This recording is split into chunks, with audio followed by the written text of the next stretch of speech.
All right, let's play the game that I mentioned. It's called I Hate to Tell You. We're gonna go around the circle. This will be the last thing we do. Waz, you start us off. It's got to be something NBA related with a setup, I got you. and then you saying, "I hate to tell you, but." We're basically breaking bad news to different people in NBA circles. So a couple days ago, a bunch of notable public people from the music scene, actors and actresses, a couple of athletes showed up to this thing called the Met Gala. And people show up basically to give their public persona and image a different level of oomph and pizzazz. But Ben Simmons, I gotta tell you, showing up to the Met Gala in that monkey suit, man, that did nothing but drag your reputation down into the mud even further. It's just like, look, you're not doing anything technically wrong by going to the Met Gala and looking like a fool. But like when you don't play, and it's for all these lame excuses, and when you do play, you're playing horrible and you're extremely overpaid. And you make time and effort to show up to the damn Met Gala looking like an idiot. Like, this does not help your image, man. Like, this does not help your public standing. Like, this makes you look worse. I got to tell you, Ben Simmons. I'm worried this is... Go ahead, BS. I have a zag. Oh. On Ben Simmons. No relation to my son. He's made $204 million after next year. I think Ben Simmons was a big winner. He played a couple good years. He never got better at any NBA skill. He forced a trade and doesn't have to play anymore. He basically doesn't have to work. He's gonna retire with like $100+ million in the bank, and he gets to go to the Met Gala and just doesn't seem embarrassed by any of it. I really respect his lack of embarrassment, House. This is precisely the observation I want to make. I'm worried that this is one of the last Ben Simmons sightings that we're going to have because he doesn't play basketball and he's only noteworthy for being a basketball player. So he has to find something to keep him in the public eye for us to enjoy the full Simmons experience, but I don't think he has that skill. There's no pivot, and I'm afraid he's just going to fade away. And the move really for him is to go back to Australia and try to do something for that national team. But doesn't seem like he's not doing that. Doesn't seem like it's in the cards because he doesn't play basketball. Was that once upon a time when it seemed like Ben Simmons was going to be a second team All NBA guy that year? Was that 2019, 2020? And I remember thinking, like, this might suck for my son. He has the same name as Ben Simmons. Ben Simmons is going to be a really famous basketball player. No longer have those concerns. House, this is my first. I got to tell you, Jimmy Butler. So Pat Riley did his annual 40-minute press conference, which, by the way, I think should be a pay-per-view. I think it should be like $29.95. Like I would definitely pay to watch it. I'm always on the edge of my seat at the end of the year when Pat Riley gives. I'll never forget the 10 years ago when he did the winning is hard when he was doing the LeBron pep talk to try to convince LeBron to stay. And he was like subtweet press conferencing him for 40 minutes. Then LeBron left like 3 days later. It didn't work. I love his speeches. He killed Jimmy Butler in this thing. And he did it perfectly. He talked about how Jimmy, he's great. He had a really good season, but you shouldn't be talking shit from the bench. And he's got to play more. And we're not going to talk about an extension with him unless it's tied to him playing more basketball. And really, I always call it hit him with the newspaper. Like when you're mad at your dog and you just hit the dog with the newspaper, just hit him with the newspaper. So then Jimmy, a couple of days later, was like, yeah, I didn't take it personally. I want to retire in Miami. This is the last NBA team I'm going to play for. The only other team I'd play for is some team in Brazil I'd never heard of. Jimmy, I hate to tell you, They will absolutely trade your ass at some point over the next 6 months if you don't start playing basketball games and showing up every day. They will trade your ass. You have 2 years left, 48 million, 52 million, and they will trade you. Pat Riley would trade anyone on his team, in his family. That guy will do it. He's 79 years old. You think he's going to be like, oh, I'll wait till I'm 81 to decide if this Jimmy Butler thing works? Like, he will fucking trade you. I wouldn't be surprised if you traded him this summer. Jimmy, don't get too comfortable. That's mine. Any thoughts before we move to Housewives on Jimmy Butler? I think it wouldn't be shocking if Jimmy Butler's played his last game in Miami. Honestly, that wouldn't surprise me. I think that as well. One bit. I know Pat Riley was like, no, we're not trading him just because we don't have to give him an extension. We're not going to be forced into a trade, blah, blah, blah, blah. Yeah. But I think they might do it voluntarily. Not that Jimmy Butler was like demanding a trade and forcing his way out of town. I think it's a strong possibility, especially when you're speaking like that in public. I don't care that Riley's old and he's the godfather, yada, yada, yada. Like, you don't come after your guys like that in public, man. Like, to me, that's there was some purpose. The sign of a strained relationship. Yeah, no, also it's a sign of when somebody's this old, like my dad or House's dad, where you're just like, just never know what they're going to say. They might just let it fly. They have some comments and some thoughts. I think the Miami Jimmy Butler situation to me is very similar to just an incredible long blackjack run that they tried to change dealers on you. It didn't work. Then they brought their cooler dealer in. That still didn't fucking work. The pit boss walked over. He stared the table down, tried to change the karma. He mentioned how many chips you're up. Still didn't work. And you have this big pile of chips. And now it's 3:30 in the morning and you're drunk. And the dealer has to talk to you for an hour and take your chips and go home. That might be what this is with Jimmy Butler. Maybe. It's going to be mid-30s now. House, you have one Jimmy Butler question. I do. I want to know what you guys think is the best place for him to land. Because I think I'm definitely on the same page as you guys in terms of him change of scenery.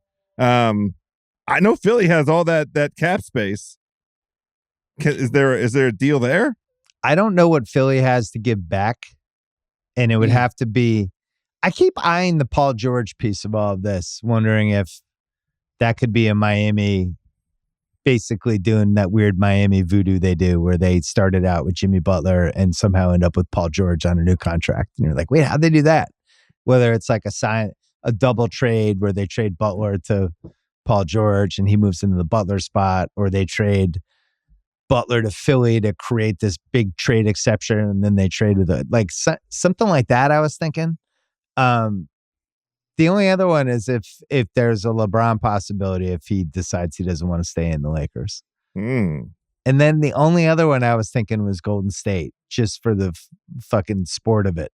Wait, hit pause on the Lakers. Is what the Lakers give back with those picks, is that attractive enough to Miami? Or it's just LeBron for Butler. I can't see LeBron playing for Pat Riley again. Me neither. The animosity. Yeah, it seems like there's animosity. On the Pat animosity Riley still. side. Yeah. Because obviously LeBron made up with Dan Gilbert. He just doesn't care. If he really wants to change something up, he'll do that. But Pat Riley is just like, he was so freaking wounded by the fact that, he went to Vegas and it was a fake pitch and blah, blah, blah. And they wasted his time and, smiling faces, hidden agendas, all of the crap that he said about Bron. I find it hard to believe. But I think Jimmy works on any team with actual postseason aspirations, right? Like, I've been hearing Kevin Durant to OKC for the homecoming. I mean, why can't Jimmy be over there? I think Jimmy would be a great OKC addition, right? I just want to make sure Cerruta's still awake. Orlando?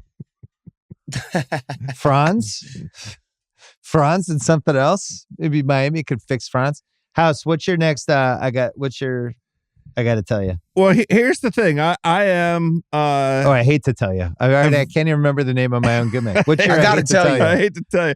I am an avid consumer of the BS podcast. And I very much enjoyed the recent segment that you and Mr.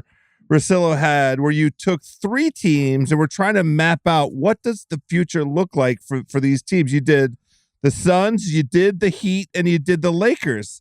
And I wondered to myself, well, there's one team that you guys left out, and I wasn't sure why, but I'm looking at Milwaukee, and I'm looking at my guy Giannis, and I say, Giannis, my freak, I have to tell you, this version of Dame Lillard that you just got at age 33, I hate to tell you this, it ain't getting any better at his age 34 year, and that dude's making $50 million next year.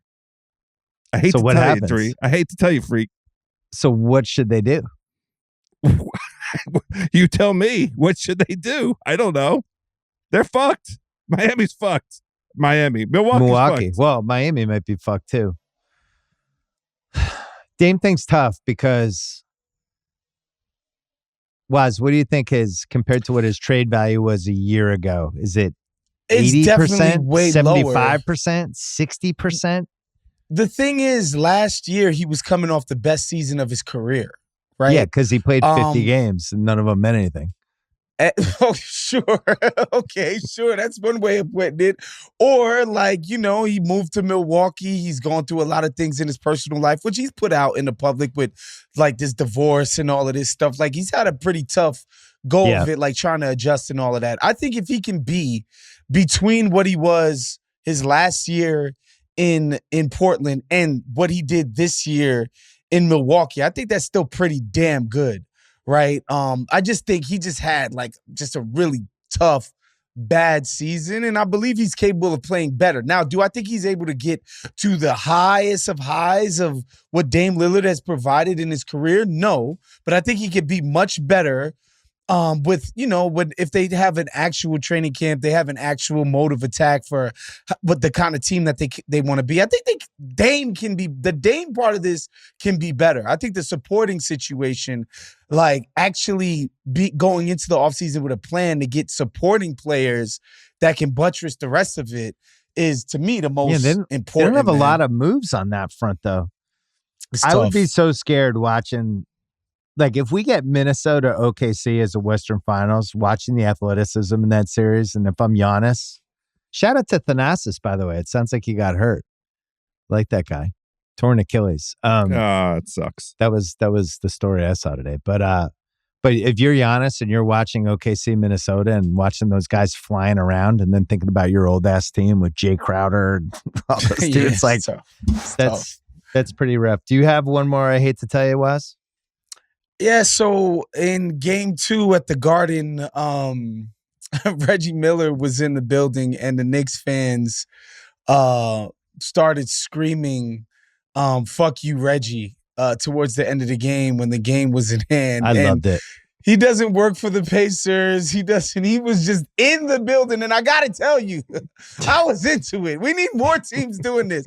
If there is a former guy that used to kill you, he might be in the front office of the team you're playing against, or he might be on the broadcast, or he might be an agent now or a player rep or whatever. If that dude is in the building, the fans should be chanting that guy's name and cursing him out. The Reggie grudge 30 years on, it warmed my heart, man. It was perfection. Mwah. Loved it. You know what's funny? I had a bunch of friends at that game, and all of them, apparently the fans were just chanting at different points. Fuck Trae Young was said a bunch of times, apparently. That was a chant. When people were leaving the game, fuck Trae Young started. Trae Young wasn't even involved in this game. Yeah. So I think the Knicks are just so happy to have, to be in the mix. I had my friend Brian Koppelman, I actually talked to today because he called me and he said it was the happiest Knicks night of his entire life. That's amazing.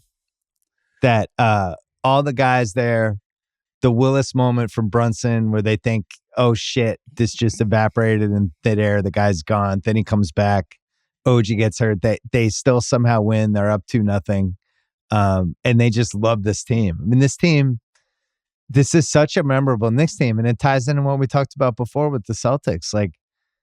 Here's this Knicks team flying around. Josh Hart playing 48 minutes. They're fighting for they're coming back from 10. And, they're playing like their life depends on it. And then you watch the Celtics team that couldn't be bothered to defend a high screen. And Waz's cat's in there. But she's trying to get in on the action. She heard this is one of the most popular podcasts in the world, and she wanted to get some FaceTime, Bill. I'm with you though, Waz. I love when the playoffs get to the point where just players are in fuck you chants. I have a quick one. So Jokic wins the MVP, and they interview him on the TNT show, which is always a fun moment. And Shaq decides to start his question with, Jokic, I just got to tell you that I voted for SGA to win MVP. I just wanted you to hear that from me. And it was just like not even really a question. Jokic is on like a satellite. And TNT, I hate to tell you, if Shaq comes up with that idea in the pre-show meeting, it's okay to talk him out of it and veer him in a different direction. Maybe near the end of the interview, he could mention. But I don't think people realize how producers can fuck up TV shows like this, because then it looks like Shaq's an asshole, right? It's like, man, why did Shaq do that? What a This is the whole point. This is the talent always goes at these big networks, and the producers always stay. And the producers are the ones who could talk the talent out of doing something like that, and they never do. And then the talent looks like schmucks, and then eventually they get replaced. But I didn't like that at all. That should be a happy moment. The guy won the MVP. House, what do you got? Well, that's a bummer, because I feel like we're ending on a sad note. I am channeling my inner John Oren from the Puck, our boy Johnny O. And I have a little message for David Zaslav. Hey, David, you had the tiniest pimp hand ever with an exclusive negotiating period to try and do a deal with the NBA. And you fucked this up so royally. I hate to tell you, take a look at the stock price right now, Dave, Big Zaz. Take a look at the stock price, because when you wake up 30 days from now and don't have the NBA as part of any of you, the WD package, that stock price is going to be halved. And we're in the single-digit dollars, big brother. Hate to tell you, you're taking one right up the poop chute, and it's a giant L, my brother. Hate to tell you. Now, here's the sad thing.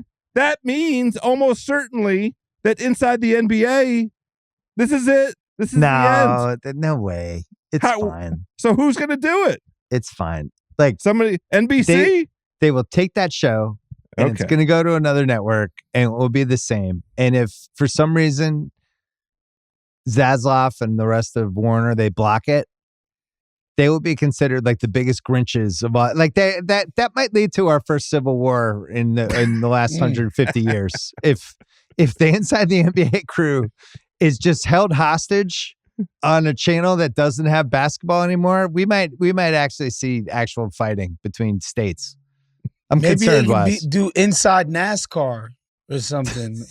Just maybe put them on hockey. Just put them on different things. That'll be the pivot. They'll go to the other sports that they have. But yeah, I find it hard to believe that if NBC or somebody gets the rights, that they'll break that thing up completely. Like, it's obviously the best studio show the sport has ever known. So, get that thing together. But Zaslav, I think it'll be okay, man. They got these things called golden parachutes, allegedly, from what I hear. I think he'll be completely fine. For generations of Zaslavs will be spending that Warner money, I promise you. Well, House, do you think the NBA is worth twice as much as they paid for the last deal to get less games and to get the conference finals every other year instead of the year? So basically, you're getting a worse deal that you had before for double the price. You would just do it regardless. It's worth what somebody is willing to pay for it. That's the answer. Right. And NBC stepped right the fuck up and said, hey, guess what? We're willing to pay for the B package. Yeah. We don't care what, it's every other this, and we don't get, we want to be in the business of the NBA. We want to be a partner of the NBA.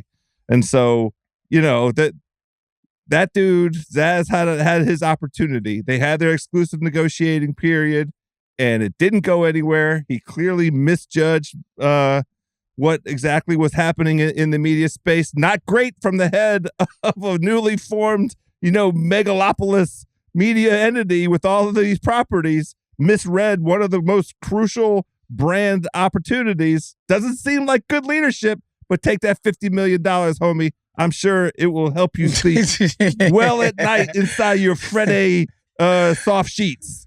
Waz, I'm excited if NBC Universal, and I think they already got it. That's why when we did the Puck podcast last week. So am I. I think a 7-man pregame show's in play. Think about what they've done with NFL.